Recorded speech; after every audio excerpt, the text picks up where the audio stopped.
إن أول بيت وضع للناس للذي ببكة مباركا وهدى للعالمين فيه آيات بينات مقام إبراهيم ومن دخله كان آمنا ولله على الناس حج البيت من استطاع إليه سبيلا صدق اللہ مولانا العظیم۔ بارگاہ رسالت میں آپ صلی اللہ علیہ وسلم میں درود پاک کا ہدیہ پیش کریں۔ اللہم صلی علی سیدنا محمد معدن الجود والکرم وآلہ واصحابہ وبارک وسلم صلاة دائمة سرمدا ابدا۔ حاجیو آؤ شہنشاہ کا روزہ دیکھو، کعبہ تو دیکھ چکے کعبے کا کعبہ دیکھو، آب زمزم تو پیا خوب بجھائی پیاسے، آؤ جود شہ کوثر کا بھی دریا دیکھو، رکن شامی سے مٹی وحشت شام غربت، اب مدینے کو چلو صبح دلارا دیکھو، غور سے سن تو رضا کعبے سے آتی ہے صدا، غور سے سن تو رضا کعبے سے آتی ہے صدا، میری آنکھوں سے میرے پیارے کا روزہ دیکھو، ذکر تھا آخری مہینے کا، تذکرہ چھڑ گیا مدینے کا، حاجیو مصطفیٰ سے کہہ دینا غم کے مارے سلام کرتے ہیں۔ آج ذی الحجہ کی پہلی تاریخ ہے، چاند رات ہو چکی ہے، اور یہی آخری مہینے کا ذکر سلام میں ہم بچپن سے پڑھتے آئے، یعنی اسلامی مہینوں کا یہ آخری مہینہ ہے ذی الحجہ، اور اس وقت ہماری آنکھیں ڈبڈبا جاتی تھیں، آنسو نکل آتے تھے، ذکر تھا آخری مہینے کا، یہی ذی الحجہ کا، تذکرہ چھڑ گیا مدینے کا۔ جگہ جگہ سے آپ لوگ سنتے ہوں گے حاجی جا رہے ہیں، میاں ایئرپورٹ کے پاس سے ہم گزرتے ہیں تو دیکھتے ہیں سفید لباس میں حجاج کرام اپنی اپنی تیاریوں میں ہیں، جس بھی محلے میں جائیں تو سننے میں بات آتی ہے کہ فلاں جگہ سے حاجی جا رہے ہیں، اور حجاج کرام کے لیے دعوتیں، ان کے اعزاز میں محفلیں، سب کچھ اسی مہینے میں یا اس سے قبل چلتی رہتی ہیں، اور جب بھی یہ مہینہ آتا ہے تو شاعر تڑپ کر کہتا ہے، ذکر تھا آخری مہینے کا، تذکرہ چھڑ گیا مدینے کا۔ اور جب مدینہ طیبہ کا ذکر چھڑ جاتا ہے، بے قرار دلوں کی تڑپ بڑھ جاتی ہے۔ آج ہماری یہ محفل بھی حجاج کرام کے اعزاز میں ہے، قطعاً یہ نہ سمجھے کہ یہ میرے لیے محفل ہے، بلکہ اس محفل میں بہت سارے حجاج کرام ہیں جنہوں نے سفر بیت اللہ کا ارادہ کر لیا ہے، اور ہم نے خصوصی آج محفل نعت ہی رکھی تھی، میرا بیان نہیں ہے، اس لیے کہ ان کے نعتیں سنتے ہیں تو دل کے اندر حضور پاک صلی اللہ تعالیٰ علیہ وسلم کے دربار میں پہنچنے کی تڑپ بڑھ جاتی ہے۔ قاری حنیف رضا صاحب برکاتی سے آپ اور دیگر ہمارے مداحان رسول سے سن رہے تھے، سب نے اپنے اپنی مد بھری آواز میں بارگاہ مصطفیٰ تک ہمیں پہنچانے کا بھرپور مزہ دیا۔ اعلیٰ حضرت فاضل بریلوی کو سن رہے تھے آپ، اعلیٰ حضرت کو سمجھنے کے لیے، ان کے اشعار کو سمجھنے کے لیے اعلیٰ دماغ بھی چاہیے ہوتا ہے۔ نعتوں کو آج کے زمانے میں علماء بھی نہیں سمجھ پاتے تو عوام کی بات تو چھوڑیں۔ آپ سن رہے تھے اعلیٰ حضرت کا سفر نامہ، شکر خدا کہ آج گھڑی اس سفر کی ہے جس پر نثار جان فلاح و ظفر کی ہے۔ اس میں اعلیٰ حضرت نے اپنی ایک کرامت کا اظہار کیا ہے۔ شعر کا میں مفہوم بتا کر کے پھر آگے آپ کے سامنے عرض کرتا ہوں، کیونکہ ابھی حنیف رضا صاحب نے جو پڑھا اس میں ایک شعر انہوں نے پڑھا، ایک شعر نہیں پڑھا ہے۔ جو قصیدہ ہے اعلیٰ حضرت کا، وہ سفر میں جانے سے قبل اعلیٰ حضرت نے لکھا ہے۔ آپ نے سنا ہوگا ابھی، گرمی ہے، تپ ہے، درد ہے، کلفت سفر کی ہے، ارے وہ ناشکر دیکھ عزیمت کدھر کی ہے۔ اسی میں میں آپ کو پہلے فارسی کے کچھ چیزیں بتا دیتا ہوں، پھر آپ خود ہی سمجھ جائیں گے۔ ہمارے دن کے 24 گھنٹے جو ہے، اس میں 8 پہر ہیں، اس میں سے ایک پہر ہی آپ لوگ یوز کرتے ہیں زبان میں، دوپہر ہے۔ دوپہر کا مطلب آپ سمجھ گئے، دوپہر کا کھانا، دوپہر کا مطلب 12 بجے والی۔ ایسے پورے 24 گھنٹے میں 8 پہر ہیں، سمجھ رہے ہیں؟ وہ 2 پہر ہے، مطلب دوسرا والا پہر ہے، اس سے پہلے ایک پہر ہے، اور 2 پہر کے بعد جو شام آتی ہے اس کو سہ پہر کہتے ہیں۔ سہ پہر، چہار پہر، پہر کا مطلب جو ہے ایک پارٹ۔ بات سمجھ میں آئی؟ تو 24 کو اگر آپ 8 میں ڈیوائڈ کریں گے تو 3 گھنٹے کا ایک پہر ہوتا ہے تقریباً، ٹھیک ہے۔ اس کے علاوہ کچھ اور بھی چیز میں آپ کو بتاتا ہوں۔ فارسی میں جو گنتی ہے نا، 1 2 3 4 5 6، یہ جو علماء ہوں گے وہ سمجھتے ہوں گے، یا پھر جو اردو میں مہارت رکھتے ہیں وہ بھی سمجھتے ہیں۔ بست کہتے ہیں 20 کو۔ ابھی تو ایران کا ذکر زیادہ ہو رہا ہے تو فارسی آپ بھی سمجھ لیجئے، کیونکہ وہ لوگ جتنے بھی اسٹیٹمنٹ دیتے ہیں وہ فارسی میں ہی دیتے ہیں، چاہے ان کو ٹرمپ کو بولنا ہو، چاہے سعودی کو بولنا ہو، وہ اپنی فارسی میں ہی بولتے ہیں۔ بست کہتے ہیں 20 کو، دہ جو ہے وہ 10 کو کہتے ہیں، دہ، بست، سی، 10 20 30، اور چہارم جو ہے نا 4 کو۔ اتنا تو سمجھ میں آ رہا ہے؟ بست اور چہارم کا مطلب ہوتا ہے 24۔ آپ باؤنس تو نہیں جا رہے ہیں؟ کچھ چیزیں مجھے پہلے آپ کو بتانا ہے، کرامت دکھا رہے ہیں اعلیٰ حضرت کی، اعلیٰ حضرت کی کرامت بیان کرنا ہے تو اس سے قبل سمجھانا ہوگا، ذہن کو قریب کرنا ہوگا۔ پھر میں شعر پڑھتا ہوں۔ بست کہتے ہیں کسے؟ 20 کو۔ بست و چہارم کا مطلب کیا ہوا؟ 24۔ 3 چیزیں میں نے بتایا، پہر کا بھی بتایا، بست و چہارم کا بھی بتایا۔ ماہ کہتے ہیں فارسی میں چاند کو۔ ماہ کس کو کہتے ہیں؟ چاند کو، ٹھیک ہے۔ یہ لفظ سمجھ میں آ گئے۔ یہ سب کو رکھ کر کے ایک اور بات، ہم سنیوں کو سب کو پتہ ہے، اعلیٰ حضرت کا جو دن، غوث پاک کی 11ویں مناتے ہیں، غریب نواز کی 6ٹھی مناتے ہیں، اعلیٰ حضرت کی 25 صفر۔ اعلیٰ حضرت کی، آپ کا انتقال کس تاریخ کو ہوا؟ اعلیٰ حضرت کا انتقال 25 صفر کو ہوا ہے۔ صفر بھی جانتے ہیں کہ نہیں؟ کیا وہ بھی سمجھانا پڑے؟ محرم، صفر، ربیع الاول۔ صفر کی 25 تاریخ کو اعلیٰ حضرت کا انتقال ہوا۔ اب سنیے، اعلیٰ حضرت یہ جو قصیدہ لکھے ہیں، آپ کی زندگی کا یہ آخری قصیدہ ہے۔ توجہ، یہ جو سفر کا ہے اس میں ایک شعر ہے،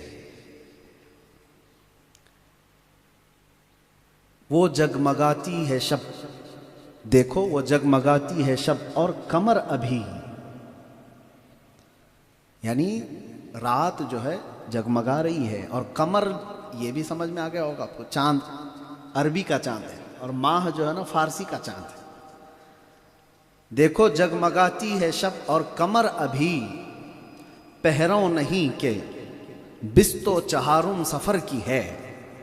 ایک شعر ہے یہ، اعلیٰ حضرت کہہ رہے ہیں وہ دیکھو رات جگمگا رہی ہے، اور چاند جو ہے، چاند 24 تاریخ کو جب پہنچتا ہے نا تو چھوٹا ہو جاتا ہے، یعنی آج پہلی تاریخ ہے، چھوٹا چاند ہے، بڑھتے بڑھتے 14ویں کو بڑا ہو جاتا ہے، اور پھر گھٹتے ہوئے آتا ہے، اور 24 کو جب آتا ہے، 24 اور 25 کو بالکل باریک ہو جاتا ہے، پھر غائب ہو جاتا ہے، پھر 29 کو دکھتا ہے۔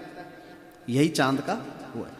24 کو جو چاند ہوتا ہے وہ بہت چھوٹا، یعنی پہلی کے دوسری کے چاند کی طرح ہو جاتا ہے، اب غائب ہونے والا ہوتا ہے۔ اعلیٰ حضرت کہہ رہے ہیں دیکھو جگمگاتی ہے شب اور قمر ابھی پہروں نہیں کہ بست و چہارم سفر کی ہے، یعنی 24 سفر کا یہ چاند ہے، 24 سفر کا یہ چاند ہے، اور رات جگمگا رہی ہے، اور چاند کو ابھی زیادہ ٹائم نہیں ہے ڈوبنے میں، پہروں نہیں، بہت زیادہ پہر نہیں ہے، تھوڑے سے ہیں۔ اور آگے کہتے ہیں ماہ مدینہ اپنی تجلی عطا کرے۔ ماہ مدینہ حضور کو کہہ رہے ہیں اے مدینے کے چاند اپنی تجلی عطا کرے۔ اس کے آگے کا کیا ہے؟ ہاں، یہ ڈھلتی چاندنی پہر دو پہر کی ہے۔ اب سمجھ میں آ رہا ہے؟ سنیے، پہلے والے شعر میں اعلیٰ حضرت کہہ رہے ہیں کہ یہ جگمگاتی ہوئی جو شب ہے، رات ہے، اور اس میں چاند ابھی تھوڑی ہی دیر کے بعد ڈوبنے والا ہے، پہروں نہیں بست و چہارم سفر کی، 24 سفر کا چاند ہے یہ۔ تو اعلیٰ حضرت کسی بھی تاریخ کا بول سکتے تھے، 24 ربیع الاول کا چاند ہے، 24 رمضان کا چاند ہے، 24 محرم کا چاند ہے۔ اعلیٰ حضرت کہہ رہے ہیں 24 سفر کا چاند ہے یہ، 24 سفر کا چاند ہے، اور تھوڑی ہی دیر کے بعد یہ ڈھلنے والا ہے۔ حقیقت میں اعلیٰ حضرت ایک اشارہ دے رہے ہیں، یہ 24 سفر کا چاند کوئی اور نہیں، وہ امام احمد رضا ہے، خود ہے، پہروں نہیں بست و چہارم سفر کی، یعنی یہ 24 سفر کا چاند ہے، ابھی ڈھلنے والا ہے، اور پوری دنیا نے دیکھا 25 سفر کو وہ چاند ڈوب گیا۔ 25 سفر کو اعلیٰ حضرت کا انتقال ہوا، اور 24 سفر کے بارے میں اعلیٰ حضرت نعت میں لکھ رہے ہیں کہ یہ 24 سفر کا چاند ہے، تھوڑی ہی دنوں کے بعد، تھوڑے ہی پہروں کے بعد یہ ڈوبنے والا ہے۔ لیکن اعلیٰ حضرت یہ بھی کہہ کر کے جا رہے ہیں اے مدینے کے چاند اپنی تجلی عطا کر، یہ ڈھلتی چاندنی پہر دو پہر کی ہے، یعنی اب یہ جو چاندنی جا رہی ہے یہ چند ہی پہروں کی ہے۔ یہ 24 سفر کو اعلیٰ حضرت نے کہا تھا، اور 25 سفر کو آپ کا انتقال ہو چکا۔ کوئی ہے جو اپنی زندگی میں ایگزیکٹ یہ بتائے؟ بہرحال بات بیچ میں آئی، ٹاپک نہیں ہے، لیکن اعلیٰ حضرت کی ایک کلام میں ایک شعر انہوں نے چھوڑ دیا تھا، تو سمجھانے کے لیے مجھے اتنا آپ کے سامنے بیان کرنا پڑا۔ بہرحال ایک شعر کو سمجھنے کے لیے پورا بیان کرنا پڑ جاتا ہے، تو اعلیٰ حضرت کے حدائق بخشش کا کیا حال ہے، پورا دیوان ہے۔ اسی لیے شرف ملت نے فرمایا ہے فتاوی رضویہ تو ایک کرامت ہے، مینار قصر رضا تو بلند کافی ہے، تم اس کے پہلے ہی زینے پہ چڑھ کے دکھلا دو، فتاوی رضویہ تو ایک کرامت ہے، ذرا حدائق بخشش ہی پڑھ کے دکھلا دو۔ سمجھ ہی نہیں پائیں گے اکثر لوگ، بلکہ اس میں بہت سارے اشعار ہیں۔ خیر عزیزان گرامی، اب حجاج کرام کے قافلے آخری مرحلوں پر ہیں، شاید 2-3 دن کے بعد فلائٹیں بھی بند ہو جائیں گی اور سارے حجاج وہاں پہنچ جائیں گے۔ ابھی فی الحال حرم کھچا کھچ بھرا ہوا ہے، ہر علاقے سے لوگ تلبیہ پڑھتے ہوئے اپنے رب کی حضور آئے ہوئے ہیں، اور ہم جس وقت بارگاہ رب العالمین میں پہنچتے ہیں تو یہ ادا اللہ تعالیٰ کو بڑی پسند ہے کہ بندہ اس کی بارگاہ میں بغیر سلے ہوئے 2 کپڑوں کے ساتھ آئے، حتیٰ کہ سفر میں لگی ہوئی گرد و غبار بھی حاجی ہٹاتا نہیں، اللہ کو یہ پسند ہے۔ بہت ساری حلال چیزیں ہیں جو حاجی کو احرام کی حالت میں حرام کر دی گئی ہیں، اس کو اپنی بیوی کے ساتھ جو حلال ہے، شہوت اس وقت احرام کی حالت میں حرام کر دی گئی۔ خوشبو لگانا حلال ہے عام دنوں میں، لیکن احرام کی حالت میں حرام کر دی گئی، کیونکہ اللہ کریم کی بارگاہ میں تم اپنا تکبر دکھانے نہیں آئے، بلکہ اپنی عاجزی وہاں پر لے کر کے آئے ہو۔ سر کو ڈھانکنے تک کی اجازت نہیں ہے حاجی کو کہ کھلے سر رہو، بارگاہ رب العزت میں آئے ہوں، بال بڑھ گئے ہوں، ناخن بھی بڑھ گئے ہوں، پھر بھی مت کاٹو احرام کی حالت میں ہو۔ در حقیقت ہم نے دیکھا ہے یہ والی کیفیت جو ہے نا، جیل کے اندر قیدی کی بھی ایسی ہوتی ہے، دنیا سے دور جب اندر آتا ہے تو نہ اسے کپڑوں کا ہوش ہوتا ہے، نہ اپنے بالوں کا خوشبو لگانا تو دور کی بات ہے۔ وجہ یہ ہے کہ ساری دنیا اس سے دور کر دی گئی ہوتی ہے اور دیواروں کے اندر وہ قید ہوتا ہے۔ اور میرے آقا صلی اللہ تعالیٰ علیہ وسلم جب حرم شریف میں آتے تھے، اللہ اکبر، کیا کہتے تھے؟ ایک جملہ میں بتاؤں، حضور جب حرم مکہ میں آتے تھے تو یوں کہتے تھے، جئت الیک حاربا یا اللہ، اے اللہ میں دنیا چھوڑ کر بھاگ کر تیرے پاس آیا ہوں، میں دنیا سے بھاگ کر تیرے دربار میں آیا ہوں۔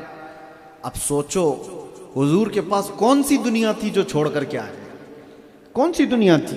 کھجور کے چھال کا بستر، ہاتھ کا تکیہ، وہ مشکیزہ چمڑے کا کل اثاثہ جو گھروں کے اندر موجود تھا۔ فرمایا گیا حضور پاک صلی اللہ علیہ وسلم کے ازواج مطہرات جتنی بھی تھیں، ان کے گھر جو مدینے میں بنے ہوئے تھے، کسی بھی گھر کا دروازہ نہیں بنا تھا، پردے لٹکے رہتے تھے، اور کسی بھی زوجہ کا گھر اتنا اونچا نہیں تھا کہ ہاتھ اٹھایا جا سکے، بلکہ سر چھت پہ لگ جاتا تھا۔ یہ دنیا ہے جو حضور پاک صلی اللہ علیہ وسلم کے پاس تھی، اور حضور کہہ رہے ہیں میں وہ دنیا چھوڑ کر کے اے اللہ بھاگ کر تیرے دربار میں آیا ہوں۔ آج ہم پوری دنیا لے کر کے وہاں پہنچتے ہیں۔ اب کے زمانے میں جو حج ہیں یا عمرے ہیں، اللہ تبارک و تعالیٰ ضائع اور برباد ہونے سے بچائے۔ بہت کم لوگ ہیں۔ عبداللہ ابن مبارک رضی اللہ تعالیٰ عنہ فرماتے ہیں وہ حج کیے 1 سال، اور خانہ کعبہ کے پاس طواف کرنے کے بعد انہیں نیند لگ گئی۔ انہوں نے فرشتوں کی گفتگو سنی۔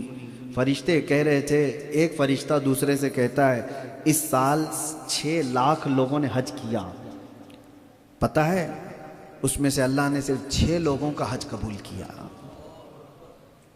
اتنا سنتے ہی حضرت عبداللہ ابن مبارک کھڑے ہو گئے، ساروں قطار رونے لگ گئے۔ میں وہ 6 لوگوں میں سے کہاں ہوں گا؟ بہت روئے، بہت روئے۔ یہ تو ایک مثال آپ کے سامنے بتا رہا ہوں۔ حج کرنے والے لوگ اگر ظاہری زیب و زینت کے لیے یا حاجی کہلانے کے لیے گئے ہیں تو ان کا حج تو ان کے منہ پر مار دیا جاتا ہے، ان کے حج کا کوئی اثر بھی نہیں ہوتا۔ حج تو وہ ہے جو حضرت عبداللہ ابن مبارک کہتے ہیں، ایک بار میں سفر حج پر نکلا تھا، یہی عبداللہ ابن مبارک کہتے ہیں میں نے راستے میں ایک جوان لڑکے کو دیکھا 17-18 سال کا، اکیلا جا رہا تھا۔ یہ وہ دور ہے جب اکیلے سفر نہیں کیا جاتا تھا، قافلوں میں جاتے تھے، کئی لوگ مل کر کے ایک قافلہ بناتے تھے اور سفر کرتے تھے، اور اس زمانے میں یہ تنہا لڑکا اکیلا سفر کر رہا ہے۔ عبداللہ ابن مبارک نے اس کو روک کر کے پوچھا کہاں کا ارادہ ہے؟ اس نے کہا حج بیت اللہ کے لیے جا رہا ہوں۔ کہا اکیلا نکلا ہے؟ زیادہ سفر بھی تیرے ساتھ نہیں، کوئی سامان نہیں رکھتا اپنے ساتھ؟ وہ ہنس کر کے کہتا ہے آپ اپنے گھر پر کبھی کسی کو دعوت دیں اور بندہ آنے والا اپنے گھر سے کھانا لے کر کے آپ کے گھر آئے تو آپ کو کیسا لگے گا؟ کیا آپ کو اچھا لگے گا؟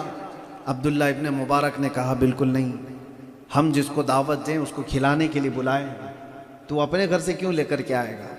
وہ بندہ کہتا ہے میں خود نہیں، میرے رب نے بلایا ہے تو جا رہا ہوں، میرا وہ میزبان ہے، میں اسی کے بھروسے جا رہا ہوں۔ یہ اعلیٰ توکل کی بات ہے۔ عبداللہ ابن مبارک فرماتے ہیں اس کی باتیں سن کر کے مجھے لگا کہ کہیں یہ جملے بازی تو نہیں ہے، لیکن جب وہاں پہنچے حرم کعبہ میں تو وہاں بھی اس کو دیکھ لیا آپ نے، وہ طواف نہیں کر رہا تھا، ایک جگہ کھڑا تھا۔ عبداللہ ابن مبارک کہتے ہیں میں قریب اس کے گیا اور جا کر کے سنا وہ کیا دعا کر رہا ہے۔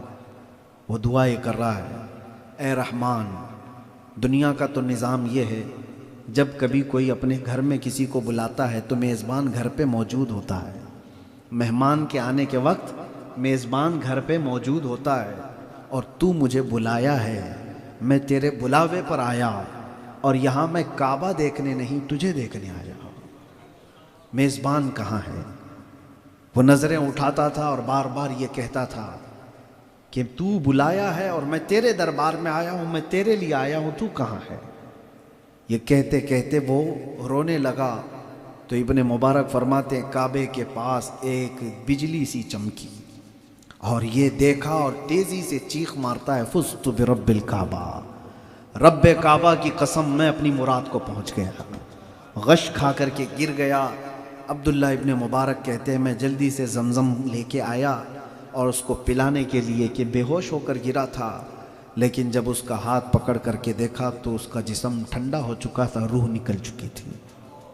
کچھ وہ لوگ ہیں جو حرم کعبہ میں گئے تو صرف خالص اللہ کے لیے گئے، اور آج کے دور میں لوگ سفر کرتے ہیں تو وہاں کے کھانے پہلے چاہیے، وہاں کے ہوٹل پہلے چاہیے، وہاں کے آرام آسائش ساری چیزیں چاہیے۔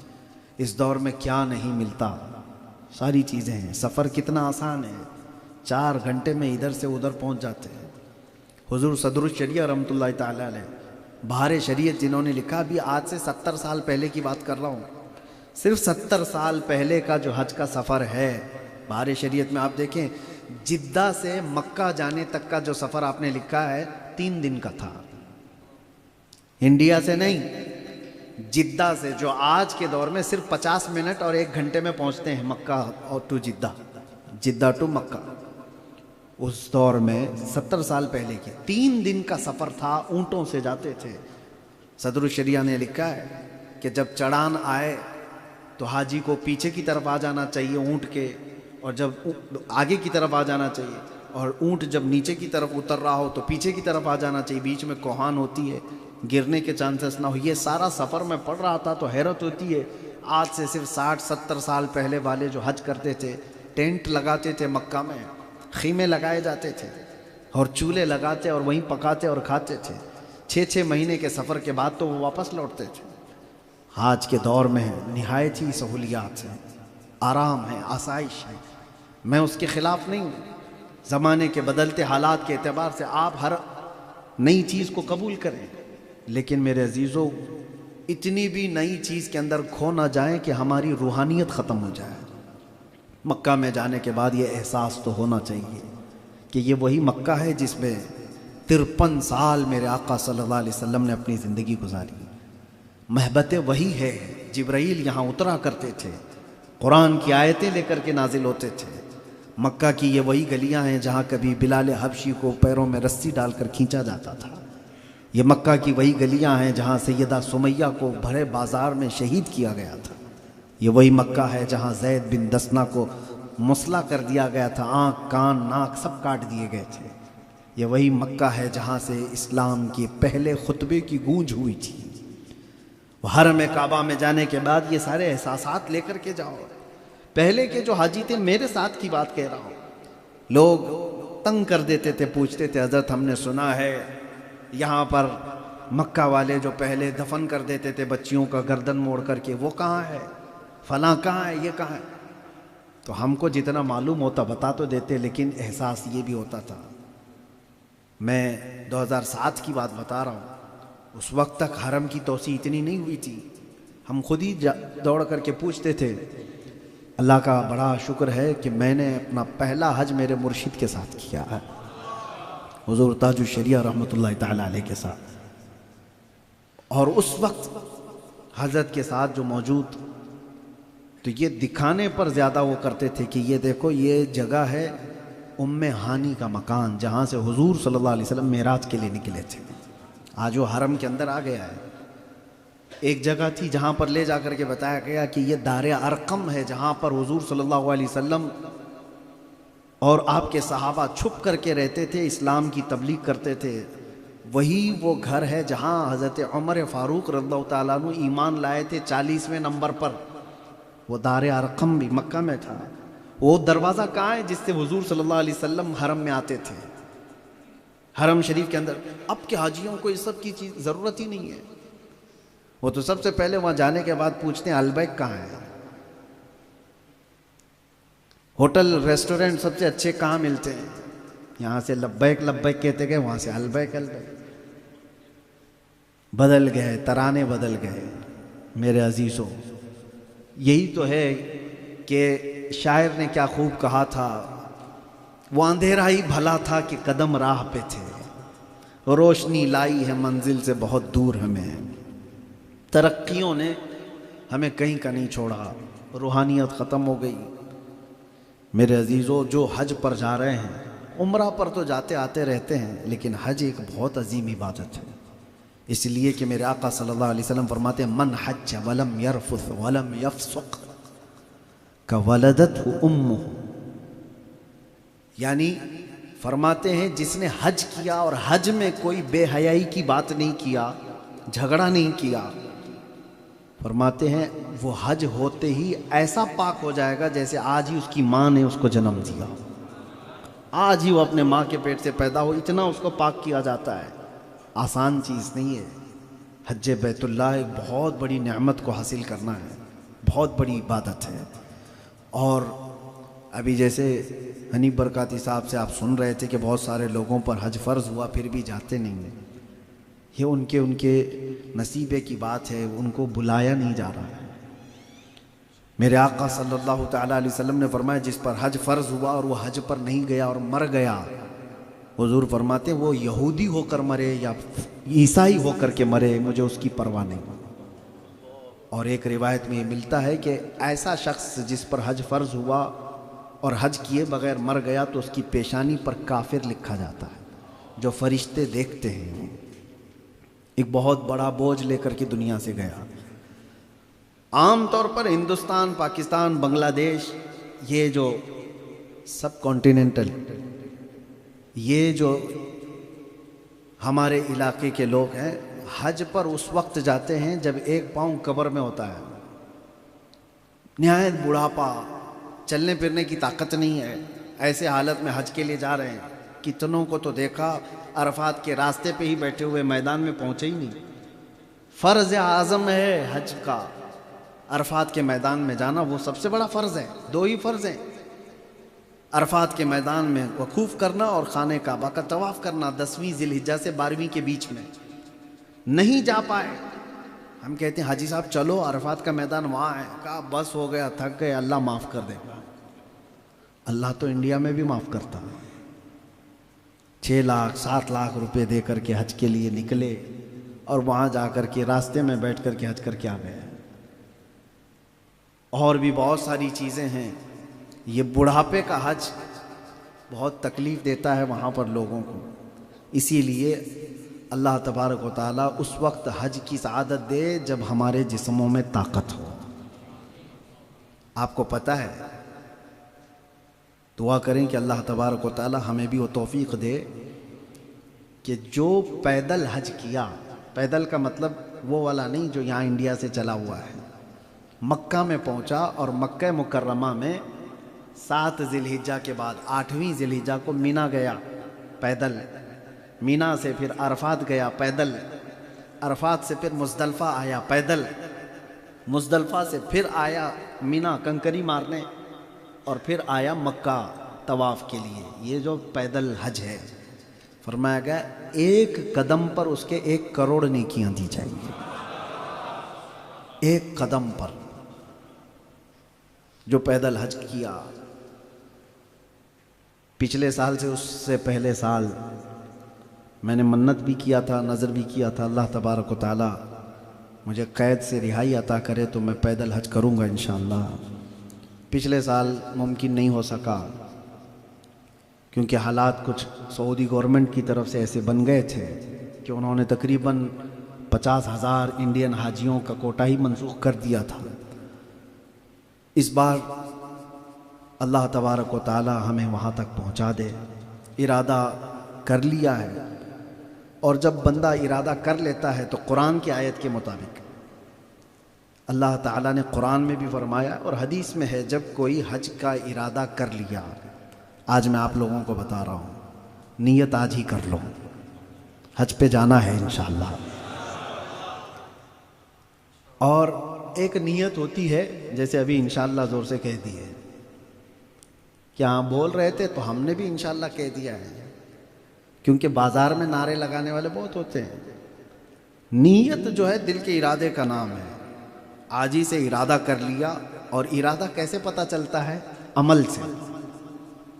آج ہی گیا گھر پہ 100 روپے رکھ دیا، کہا میں نے حج کا ارادہ کیا ہے 100 روپے۔ آپ کو پتہ ہے 100 روپے حج کی قیمت میں لگتے کچھ نہیں، 6-7 لاکھ کا سفر کا خرچہ ہے، لیکن ارادے پر 100 روپے ہی رکھ دیا ہے تو عمل سے ظاہر ہو گیا کہ اس نے نیت کر لیا ہے۔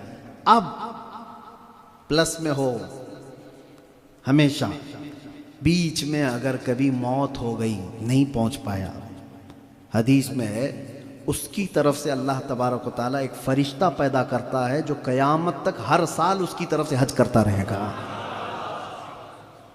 حج کا ارادہ کیا اور نہیں جا پایا، مر گیا، تو میں یہ کہتا ہوں کہ فائدے میں ہو نیت کر کے بیٹھو، فائدے میں ہو۔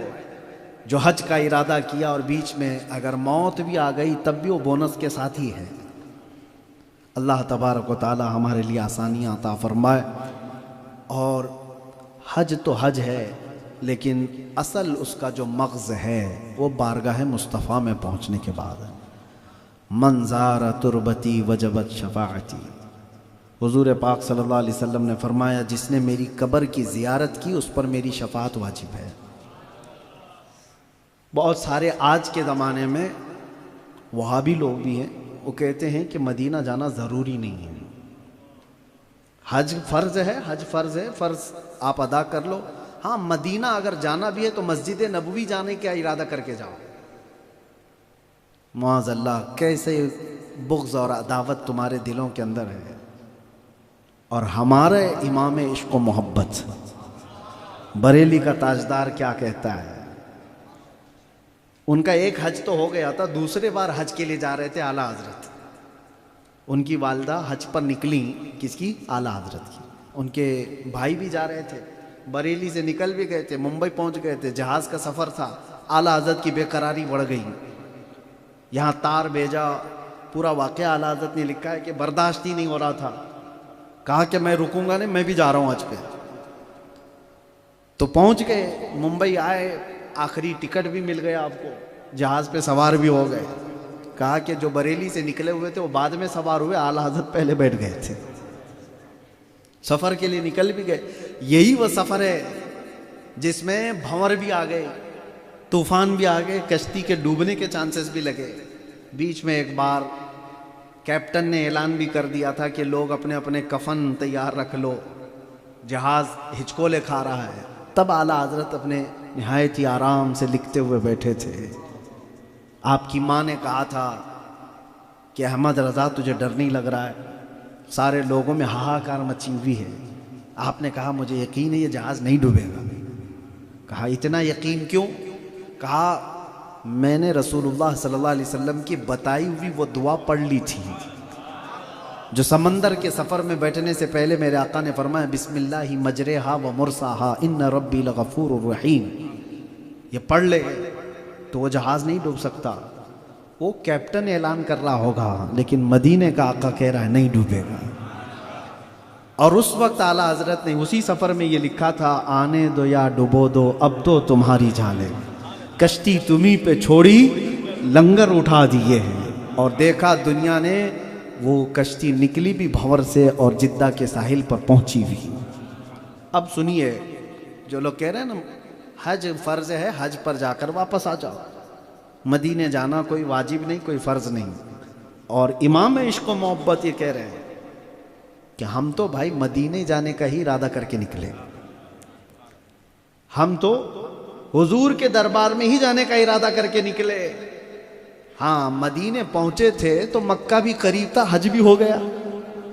اور کہتے کیسے ان کے طفیل حج بھی خدا نے کرا دیے، ان کے طفیل حج بھی خدا نے کرا دی، اصل مراد حاضری اس پاک در کی ہے۔ سنیوں کا تو یہ ماننا ہے کہ ہم بارگاہ مصطفیٰ صلی اللہ علیہ وسلم کے قصد و ارادے سے نکلے تھے، مدینے پہنچے تو اللہ نے حضور کے صدقے میں حج بھی کرا دی ہے۔ میرے عزیزوں، بارگاہ مصطفیٰ صلی اللہ علیہ وسلم کو جس نے اصل سمجھا وہ ہر گھڑی ہر میدان میں بامراد اور کامیاب نکلا ہے۔ اور جن لوگوں نے حضور پاک صلی اللہ علیہ وسلم کو چھوڑ کر کے یہ سمجھا کہ صرف حج سے سب ہو جائے گا، بے ان کے واسطے خدا کچھ عطا کرے، ہاشا غلط غلط، یہ ہوس بے بسر کی ہے۔ یا رسول اللہ، خلق کے حاکم ہو تم، رزق کے قاسم ہو تم، جو ملا تم سے ملا، جو ملا تم سے ملا، تم پہ کروڑوں درود۔ حضور کو چھوڑ کر کے اگر کوئی کہے بارگاہ مصطفیٰ صلی اللہ تعالیٰ علیہ وسلم میں، بس میں ابھی گفتگو سمیٹتا ہوں۔ سنا ہے کہ امیروں کا ایک قافلہ حج کے لیے گیا تھا، اور امیر لوگ پیسے والے لوگ کوئی نہ کوئی خادم ساتھ میں لے کے جاتے ہیں، اور ویسی خدمت مل جائے تو کیا کہنے، امیروں کے لیے خدمت کرنے ہی کے لیے، لیکن سفر کس چیز کا مل جاتا ہے۔ تو ایسی ہی کچھ بڑے پیسے والے لوگ نکلے تھے حج کے لیے، اور اس میں ایک غلام بھی ساتھ میں تھا، غلام کا نام تھا برا۔ سنیے توجہ سے، حج ہو گیا اور حج غلام نے بھی کر لیا، پیسے کس کے؟ امیروں کے۔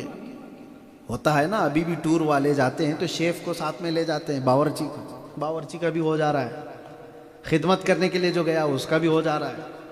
لیکن امیروں کی ایک ان کے کچھ چونچلے ہوتے ہیں، کسی پر احسان کیا تو جتا بھی دیتے ہیں۔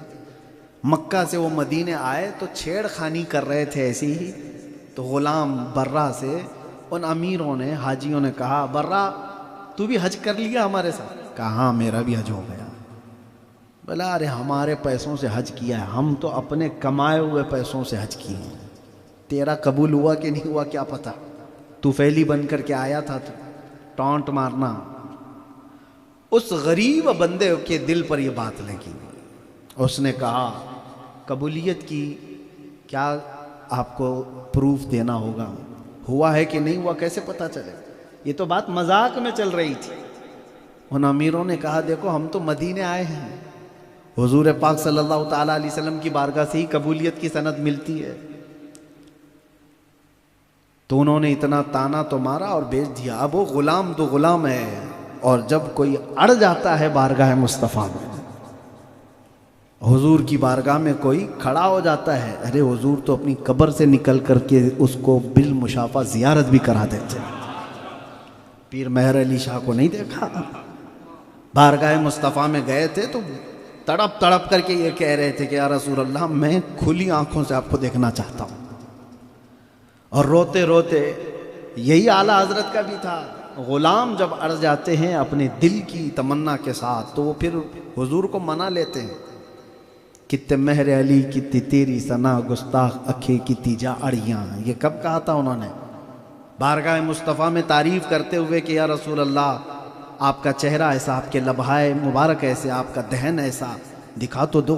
سبحان اللہ، ما اجملک ما اکملک ما احسنک، آپ اپنا زیارت کراؤ۔ نہیں ہوئی زیارت تو کیا کہا؟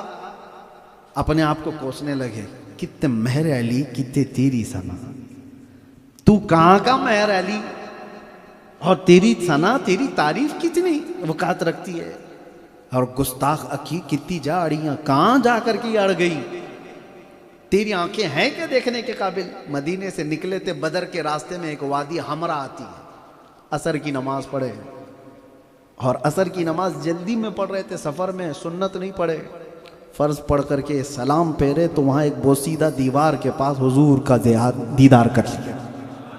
میرے آقا سامنے نظر آئے اور کہا مہر علی تو کب سے میری سنت چھوڑنے لگ گیا؟ اور پھر حضور کو جو دیکھا تھا تو پھر حضور پاک صلی اللہ تعالیٰ علیہ وسلم کے چہرے مبارکہ کو جو دیکھا تھا، تب پیر مہر علی شاہ نے وہ ہو بہو چہرہ دیکھ کر کے کہا تھا مکھ چند بدر شاشانی ہے، متھے چمکے لاٹ نورانی ہے، کالی اکھ کالی زلف تے اکھ مستانی ہے، مخمور اکھیں ہن مد بھریاں، پنجابی میں پورا نقشہ اتار کر۔ تو میں یہ کہہ رہا تھا، اور اعلیٰ حضرت نے کہا تھا یا رسول اللہ دیکھنا چاہتا ہوں، ان کو بھی نہیں ہوئی، دن بھر کتنے دن رہے، اور اس کے بعد پھر اعلیٰ حضرت نے بھی یوں ہی کہا تھا کوئی کیوں پوچھے تیری بات رضا، تجھ سے کتے ہزار پھرتے، اپنے آپ کو کہا تیری کیا وقعت ہے، تیری کیا قیمت ہے، کوئی کیوں پوچھے تیری بات رضا، تجھ سے کتے ہزار پھرتے ہیں۔ بارگاہ مصطفیٰ میں جب تڑپ کر کے یہ کہا تھا تو پھر مزار مبارکہ کے پاس جب آئے، حضور کی زیارت وہیں پر ہوگی، بیداری کی حالت میں ہوئی تھی، تب پھر اعلیٰ حضرت نے دیکھا تو کہا تھا پیش نظر وہ نو بہار، سجدے کو دل ہے بے قرار، روکیے سر کو روکیے، ہاں یہی امتحان ہے، جب میرے آقا عطا کرنے پر آئے کسی کو کچھ عطا کرے۔ اب بات چل رہی ہے وہ برا غلام کی جو حج پر گیا ہوا ہے، اور امیروں نے چھیڑ خانی کی ہے، کہا تیرا حج ہوا بھی ہے کہ نہیں پتہ نہیں، تو ایسا غلام دوڑتے ہوئے بارگاہ مصطفیٰ میں آ گیا اور کہا یا رسول اللہ، آپ کے غلام کی عزت کی بات ہے، غریب کی بات ہے، میرا حج قبول ہوا کہ نہیں ہوا کیا پتا، آپ کچھ ارشاد فرما دیں۔ لوگ کہتے ہیں وہ قبر سے کیا مانگتے ہیں، عاشقوں سے پوچھو وہ ہر چیز مانگتے ہیں۔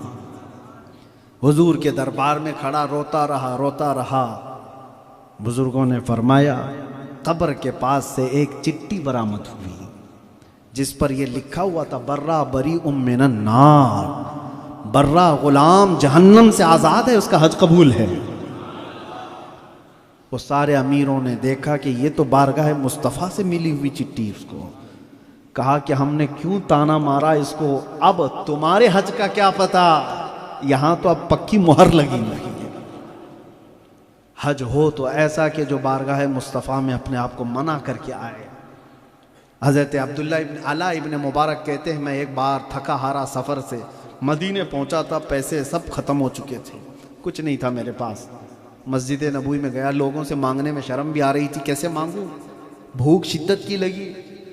لیکن مسجد نبوی میں حضور کی ممبر کے پاس وہ کہتے ہیں یہ کہہ کر کے حضور کو کہ یا رسول اللہ آپ کے مدینے میں آیا ہوں، کھانا اگر ملتا ہے تو کھلا دیجیے، آپ کے دربار میں اگر کھانا بھی ملتا ہے تو کھلا دیجیے۔ وہ کہتے ہیں سو گئے ممبر کے پاس، جیسی نیند لگی حضور پاک صلی اللہ علیہ وسلم تشریف لائے، ایک ہاتھ میں شہد تھا اور ایک ہاتھ میں روٹی تھی۔ حضرت ابن مبارک کہتے ہیں حضور نے فرمایا تو مدینے میں آیا بھوکا ہے، یہ لے کھا لے۔ حضور ان کو روٹی اور شہد، یہ خواب کی بات ہے، خواب میں کوئی بھی بندہ کچھ بھی دیکھ سکتا ہے، خواب کی بات ہے۔ روٹی کو شہد میں لگا کر کے حضور کا عطا کیا ہوا، حضرت ابن مبارک کہتے ہیں میں کھا رہا تھا اور بڑے مزے کی غذا تھی۔ عصر کا وقت ہوا، مؤذن نے پاؤں پکڑ کے کھینچا اور کہا مسجد میں سو رہا ہے، اب عصر کا ٹائم ہو گیا، اذان کا وقت ہو چکا ہے۔ یہ جھنجھلا کر کے اٹھے تو کہتے ہیں آدھی روٹی اور شہد میرے ہاتھ میں ابھی بھی موجود تھا۔ خلق کے حاکم ہو تم، رزق کے قاسم ہو تم، یا رسول اللہ جو ملا تم سے ملا، تم پہ کروڑوں درود۔ ان عقیدوں کے ساتھ جو بندہ حج کا سفر کرے گا اس کا ایمان تازہ ہو کر کے آئے گا، اور جو مرے ہوئے بجھے ہوئے دلوں کے ساتھ جاتا ہے۔ عمرہ میں آپ لوگوں کو پتہ نہیں ہوگا، جو عمرہ کے سفر پہ گئے ہوئے ہیں یہ اتنے وہاں پر جو چھوڑے ہوئے کتے ہیں اتنے نہیں ہوتے، حج میں جو ہے ہر بس میں ہر قافلے میں گھس کر کے آتا ہے، اتنی بڑی چٹیاں لے کر کے آتے تھے حج کے سفر میں تبلیغ کرنے کے لیے۔ اولیاء سے مانگنا شرک، مزاروں پہ جانا شرک، وسیلہ لینا شرک، حضور کے بارگاہ میں یا کہہ کر پکارنا شرک، لمبی چٹیاں لے کر بسوں میں گھس کے آتے تھے، پوری کی پوری طاقت اس پر جھونکتے تھے۔ اب تو گئے، ان کے باپ بھی گئے، وہ بھی گئے، کیونکہ ریال کا دور ختم ہو چکا ہے، اب ایران کا دور آ رہا ہے۔ تو شاید ہو سکتا ہے وہ تبلیغ کرنے والے اب ایران کی تبلیغ کریں گے، کیونکہ وہ پیسوں کی تبلیغ کرنے والے لوگ ہیں۔ ہاں ان کو پیسے دو تو پہلے سعودیوں کے پیسوں پر پلتے تھے، یہ شرک وہ شرک وہ شرک یہ شرک کرتے تھے، اب ایران دے گا تو ادھر بھی ماریں گے ادھر بھی ماریں گے، ماتم بھی کریں گے۔ تو ان کا دین کیا ہے، ان کا مذہب کیا ہے؟ بہرحال حجاج کرام سے میں ایک گزارش ضرور کرتا ہوں، سفر پر جاؤ۔ اکثر لوگوں کو یہ کہہ کر کے گمراہ کیا جاتا تھا ارے تمہارے انڈیا میں یہ سب چلتا ہے، یہاں آؤ دیکھو مکہ میں کیا ہے، مدینے میں کیا ہے، یہ دیکھو اتنے بڑے مکہ میں اتنے بڑے مدینے میں جہاں لاکھوں لوگ آتے ہیں، اماموں کو دیکھو، ان کی نمازوں کو دیکھو، ان کی قراتوں کو دیکھو، کچھ لوگ تو بیچارے اسی میں پاگل رہتے ہیں، کیا قرات ہے۔ ہاں مائک ایسے لگے ہوئے ہیں کہ دل کے اندر اتر رہی ہے۔ میرے آقا نے 1400 سال پہلے بیان فرمایا، حضور فرماتے ایک دور آئے گا کہ قرآن کی تلاوت کرنے والے اتنے اچھے انداز میں آئیں گے، وہ قرآن تلاوت کریں گے ان کی حلق سے نیچے قرآن نہیں جا رہا ہوگا۔ حضور نے فرمایا ہے تم صرف ان کی حسین آوازوں کو دیکھ کر کے پیچھے پاگل ہوئے جا رہے ہو کہ ان کی قرات تو دیکھو۔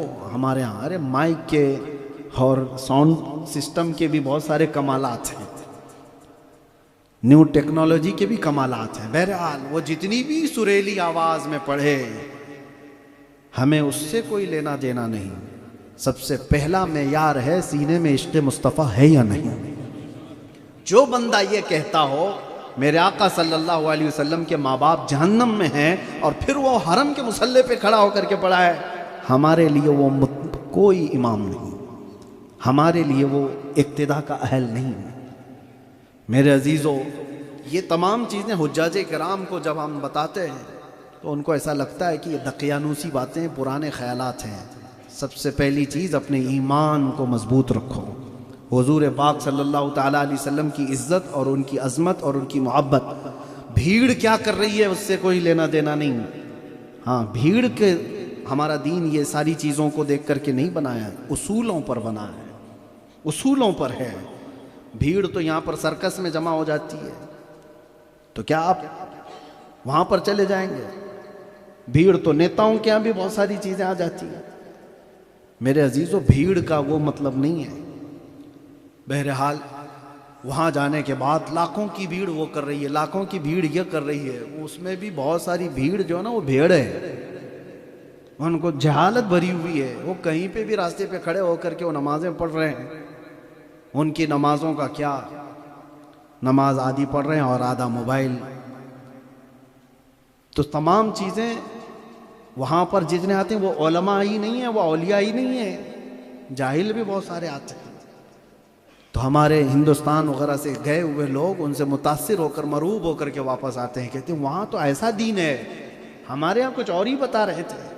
ایسا نہیں میرے عزیزو، اہل سنت و جماعت پوری دنیا بھر میں وہی بتاتے آئے ہیں جو رسول اللہ کے صحابہ نے بتایا، کوئی نئی چیز نہیں۔ صحابہ جس جماعت میں تھے وہی اہل سنت و جماعت ہے۔ اور میرے آقا صلی اللہ تعالیٰ علیہ وسلم کی عزت، ان کی محبت اور ان کی عقیدت سے بڑھ کر کے دین میں کوئی حصہ نہیں۔ بمصطفیٰ برساں کے خیش دین ہما اوست، گر بہو نہ رسیدی تمام بو لہبیس۔ اقبال نے کہا ہے اپنے آپ کو حضور کے قدموں تک پہنچا دو، یہی دین ہے۔ اگر وہاں تک نہیں پہنچے تو زندگی ابو لہب کی طرح ہے۔ یہ سفر پورا قدم قدم پر، اور حاجیوں سے دو جگہ پر جو مسئلے ہوتے ہیں، ایک مکہ میں جھگڑا کرنا اور ایک ہے مدینے میں کسی چیز کو عیب لگانا۔ میں سمجھتا ہوں اکثر و بیشتر حاجی اور معتمر عمرہ والے کر جاتے ہیں۔ حج پتہ ہے پورے حج میں جھگڑا کرے گا تو حج ختم ہی ہو گیا اس کا، کسی سے بھی جھگڑا ہوا اس کا تو حج گیا۔ تین ہی چیزیں اللہ نے فرمایا، الحج اشہر معلومات فمن فرض فیہن الحج فلا رفث ولا فسوق ولا جدال فی الحج۔ جس پر حج فرض ہوا وہ بے حیائی کی بات نہیں کرے گا، شہوت کا کام نہیں کرے گا اور کسی سے جھگڑا نہیں کرے گا۔ جھگڑا کیا تو حج گیا۔ اور ہم نے کئی لوگوں کو دیکھا ہے شیطان شدت سے ان کو جھگڑا کرنے پر آمادہ کر ہی لیتا ہے، کیونکہ سہولیات کے اعتبار سے کسی کو بس نہیں مل رہی ہے وہاں پر، اور کسی کو سیٹ نہیں مل رہی ہے، بس میں کھڑے ہو کر احرام کی حالت میں جھگڑے کر رہے ہیں۔ ہمارے ساتھ قافلے میں گئے ہوئے یہاں کے بھی کچھ ایک حاجی صاحب ہیں، اب پتہ نہیں وہ حاجی باقی بھی رہ گئے کہ نہیں، سب ٹوٹ پاٹ گیا ہے، بس میں جھگڑا کر رہے تھے۔ اور ہم ان کو سمجھائے جوان ہو، جوش ہے، خون گرم ہے، جھگڑا مت کرو یہ سارے حاجیوں سے۔ کہا حضرت آپ سائیڈ میں رکھیے، میں اگلے سال حج کر لوں گا لیکن جھگڑا آج کر کے جاؤں گا۔ معاذ اللہ رب العالمین، یعنی اس کو اگلے سال حج کرنا ہے لیکن جھگڑا نہیں چھوڑنا ہے۔ کیا خبر تیری زندگی اگلے سال کیا اگلے دن تک کی بھی ہے کہ نہیں؟ رب تبارک و تعالیٰ کی بارگاہ میں یہ جرت کیسی؟ ہاں ایسے ایک حاجی صاحب، اور اکثر حاجی لوگ جو جھگڑا کرتے ہیں وہ اپنی بیویوں سے کر رہے ہوتے ہیں۔ ہاں، کیونکہ یہاں اتنے نہیں ہوتے ہوں گے، وہاں کر ہی لیتے ہیں، ایک ہی کمرے میں رہتے ہیں، کام دھندہ کچھ بھی نہیں، کچھ نہیں کرنا رہتا ہے، کھانا ہے سونا ہے، کھانا ہے سونا ہے۔ 40 دن کا ہمارے ہاں کا تو پیکج بہت لمبا ہوتا ہے، حج ہے تو 5 ہی دن کا، باقی دن کیا کریں گے؟ چگلی کرتے رہتے ہیں، بیٹھے ہیں اس کی غیبت، اس کی غیبت۔ حاجی لوگ، اور وہ شروع میں ہی جوش رہتا ہے طواف کرنے کا، کعبہ چھونے کا، اور اس کے بعد خانہ کعبہ خالی بھی رہے تو بھی نہیں جاتے، کیونکہ وہ صرف اور صرف بوفے میں آ کر کے چیک کر رہے ہوتے ہیں کون سی ڈش بنی ہوئی ہے. ارے دوپہر میں بھی یہی تھا، رات میں بھی یہی ہے. سالن کچھ چینج کرو، سٹارٹر بدلو. پپڑ نہیں ہے، چنا نہیں ہے، اچار نہیں ہے. ہاں، اچھے اچھے حاجیوں کو میں نے دیکھا ہے، ہماری اقتدا کرنے والے لوگوں کو بھی جھگڑتے دیکھا. یہاں سے کہتے تھے کہ حضرت آپ ساتھ ہیں تو بس کافی ہے، دال روٹی کھائیں گے بس، آپ ساتھ ہیں. اور میں نے ساتھ دیکھا ہے وہاں جانے کے بعد. ہاں، معاذ اللہ رب العالمین، بہت ایسے حالات سے گزرے ہیں. مینا کی وادیوں میں میں ٹوکرے بھر بھر کر کے پانی لا کر کے بھی پلائے. یہ کہنے کی بات نہیں ہے، لیکن وہ سب چیزیں ایک طرف، لیکن وہ یہ ہے کہ ایسی دھوپ میں لائے کیوں آپ؟ گاڑیاں نہیں مل رہی ہوتی ہیں، لٹک کر کے کہیں جا رہے ہیں. ایک بس میں 50 کی سیٹیں ہیں لیکن 100 کے اوپر لوگ بھر گئے ہوتے ہیں. میرے عزیزو، حج جو ہے یہ ایک بہت بڑی آزمائش ہے، امتحان ہے. اگر اس کے لیے تیار نہیں ہے اور جھگڑا کر نہیں جا رہا ہے تو پھر تمہارے حج کا کوئی مطلب ہی نہیں ہے. سب سے پہلی چیز، حج میں جاؤ تو اپنے آپ کو کنٹرول کرو. حضرت سفیان ثوری کی بات میں بتاتا ہوں، دل دہل جاتا ہے کبھی میں یہ پڑھتا ہوں. ان کے مریدین کے ساتھ وہ آئے تھے، بڑے تابعی ہیں میاں، چھوٹے موٹے حاجی نہیں. سفیان ثوری بہت بڑے محدث ہیں، لوگ ان کے اطراف تھے. کسی کی کونی لگ گئی آپ کو طواف کے دوران، تو مرید لوگ جو پیروں کو لے کے بھی وہاں چل رہے ہوتے ہیں گھیرے میں لے کر کے، وہ کسی کو تو اندر آنے ہی نہیں دیتے. ارے چین توڑ کے یہ کیسے آ گیا؟ سفیان ثوری کو صرف کونی لگی تھی. ان کے ایک مرید نے اس سے کہا، ارے دیکھتا نہیں حضرت کو کونی لگا دیا. حضرت سفیان ثوری نے اپنے شاگرد سے کہا، خاموش ہو جا، میں تو لات کھانے کے لائق تھا، یہاں صرف ہاتھ لگا ہے. اتنے بڑے محدث وہ کہتے ہیں مجھے تو لاتوں سے یہاں مارا جانا چاہیے تھا، میں تو صرف ہاتھ لگا ہے مجھ کو. اگر بندہ وہاں یہ سوچ کر کے جائے کہ یہاں موجود سارے لوگوں میں سب سے بڑا گنہگار میں ہوں، تو پھر اس کو کسی مصیبت پہ غصہ نہیں آئے گا. دوسری چیز، مدینے میں وہاں کی کسی چیز کو عیب نہ لگائیں. موسم کتنا گرم ہے، ٹھنڈی بہت کڑاکے کی چل رہی ہے، پھاڑ دے رہی ہے. موسموں کے متعلق جس نے کہا گیا کہ اس نے مدینے کی لذت کو ختم کر دیا، مدینے کی روحانیت کو اس نے ختم کر دیا. ایک بہت بڑے بزرگ ہیں، وہ مدینے میں آئے، دوپہر میں کھانا کھائے، گرمی کے دن تھے، دہی کھانے میں تھا. انہوں نے دہی دینے والے سے کہا کہ شاید باسی ہو گیا ہے، دہی کھٹا لگ رہا ہے زیادہ. کھائے کھانا اور سو گئے. شام کو خواب میں میرے آقا صلی اللہ علیہ وسلم کی زیارت ہوئی، لیکن حضور اس حالت میں آئے کہ چہرہ سرخ تھا. تو یہ بزرگ کہتے ہیں میں ڈر گیا حضور کا یہ چہرہ دیکھ کر، کہا کہ یا رسول اللہ کچھ خطا ہوئی؟ حضور نے فرمایا فوراً سے فوراً تو میرے مدینے سے نکل جا، جہاں تجھے میٹھا دہی ملتا وہاں چلا جا. تو نے میرے مدینے کے دہی کو کھٹا کہا. حضور پاک صلی اللہ علیہ وسلم کو یہ پسند نہیں. اسی لیے وہاں کے بازاروں میں بھی جانے کے بعد کہا گیا ہے کہ لوگوں سے وہاں نہ بھیڑیں، مدینے والوں کا ادب و احترام کریں. حضرت سید دیدار علی شاہ رحمۃ اللہ تعالیٰ علیہ بہت پائے کے بزرگ ہیں، وہاں پر مدینے میں رہا کرتے تھے. اور جب بھی کبھی ان کے پاس کوئی جاتا تھا وہ کہتے کہ مدینے کے درویشوں کو کھلا آئے کہ نہیں آئے. ہمارے ایک بڑے بزرگ عالم دین ہیں، وہ کہتے ہیں کہ میں نے پوچھا حضور مدینے کے درویشوں کو کیا کھلاؤں، کہاں ہیں، کہاں ملیں گے؟ وہ ہنسنے لگے کہ کیسا سنی ہے مدینے کے درویش اس کو نہیں معلوم، کیسا سنی ہے مدینے کے درویش اسے نہیں معلوم. تو لوگ پیچھے پکڑ کر کے لے آئے، حضرت کو کہا آپ کو نہیں پتا، ہم بتاتے ہیں مدینے میں جتنے بھی کتے اور بلیاں ہیں حضرت ان کو درویش کہتے ہیں. اور حضرت سید دیدار علی شاہ رحمۃ اللہ علیہ فرماتے ہیں تمہارے ہاتھوں سے اگر وہ کتے اور بلیوں نے کچھ کھا لیا تو سمجھ لو کہ تمہاری حاضری قبول ہے، کہ تم حاضر ہو چکے ہو. ان کا ادب و احترام کرنے کے لیے کہا گیا ہے. آج بھی جاؤ، لائیو کوئی چیز دیکھنا ہو آپ کو، چیلنج کے ساتھ کہتا ہوں، مدینے میں ہزاروں نہیں لاکھوں کی تعداد میں کبوتر ہیں، اور وہ کبوتر جہاں بیٹھتے ہیں وہ تو بیٹ کرتے ہی ہیں، ہزاروں کی نہیں لاکھوں کی تعداد میں. وہ جہاں پر بھی ہوں گے وہ بیٹ کرتے ہیں، لیکن پورے مسجد نبوی میں اور حضور کے گنبد پر ایک کبوتر نے بھی کبھی بیٹ نہیں کیا. کبھی آپ کو نشان تک نہیں ملے گا۔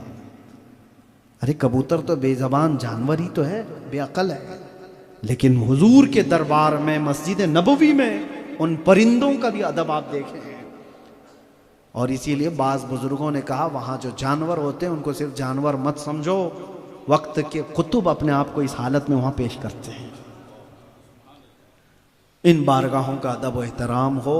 حجاج کرام، اللہ تبارک و تعالی ہر قدم پر آپ کی حفاظت فرمائے، آپ کے صدقے میں اللہ تعالی ہمارا سفر بھی آسان فرمائے۔ ہمارے کچھ حجاج کرام یہاں پر موجود ہیں، ان کی آپ گلپوشی بھی فرما دیں۔ حجاج کے اعزاز و اکرام کے لیے محفل منعقد کرنا اور ان کی عزت افزائی کرنا یہ اچھا عمل ہے، لیکن حاجیوں کے لیے میں کہتا ہوں اچھا عمل ہے، آپ خواہش مت کریں کہ مجھے لوگ چادر پہنائیں، آپ خواہش مت کرو کہ لوگ مجھے ہار پہنائیں اور آنے کے بعد حاجی سے کم پکارا تو بھڑک جائیں، غصہ کریں۔ شادی کے کارڈ پہ تو الحاج کیوں نہیں لکھا؟ تو مطلب آپ پورا حج جو ہے وہ شادی کے کارڈ کے لیے کیے تھے، حاجی کے لیے؟ آپ کی خواہش نہ ہو، اللہ تعالیٰ اتنی عزت عطا فرمائے گا۔ اللہ تبارک و تعالیٰ ان کے سفر کو آسان کرے۔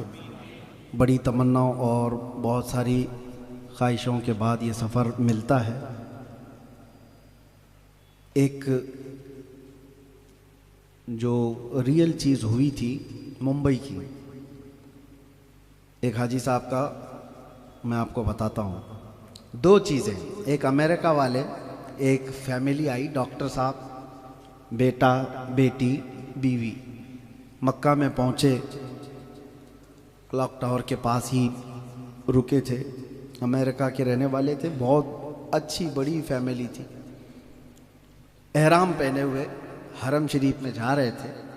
صحن میں باہر جو پیر نہ پھسلے اس کے لیے جو میٹ لگے رہتے ہیں، پڑے رہتے تھے، وہ جوان لڑکا جو ہے اس کا انگوٹھا وہ میٹ میں پھنس گیا، اچانک وہ گر گیا، ایسے اوندھے منہ گرا تو سر پہ لگ گئی چیز، وہ بے ہوش ہوا۔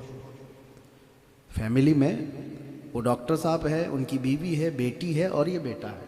اچانک یہ لڑکے کو اس طرح کی جو گرا تو اٹھائے، بے ہوش تھا، ایمبولینس بلائی گئی، فوراً اس بچے کو، نوجوان کو اٹھائے، لے کر کے گئے، ٹریٹمنٹ وغیرہ مکہ میں جو لوکل ہاسپٹل تھے، لیکن ہاسپٹل والوں نے کہا کہ نہیں، خون زیادہ اندر بھیجے کے اندر نکلا ہوا ہے، اس کو فوراً بڑے ہاسپٹل لے جاؤ۔ جدہ لے کر کے گئے، ہاسپٹل میں جانے کے بعد جدہ میں یہ کہہ دیا گیا کہ یہ نوجوان لڑکا کوما میں جا چکا، ہاتھ پیر سب کچھ شل، کچھ بھی نہیں، کوما میں گیا۔ 8 دن تک وہاں پر ہاسپٹل میں رکھے، اس کے بعد پھر جو ہے وہ لوگوں نے واپس اس کو امریکہ لے جانے کا انتظام کیا، وہ واپس امریکہ لے کر کے گئے، 1 مہینہ کچھ علاج ہوا، اس نوجوان کا انتقال ہو گیا، امریکہ میں انتقال ہوا۔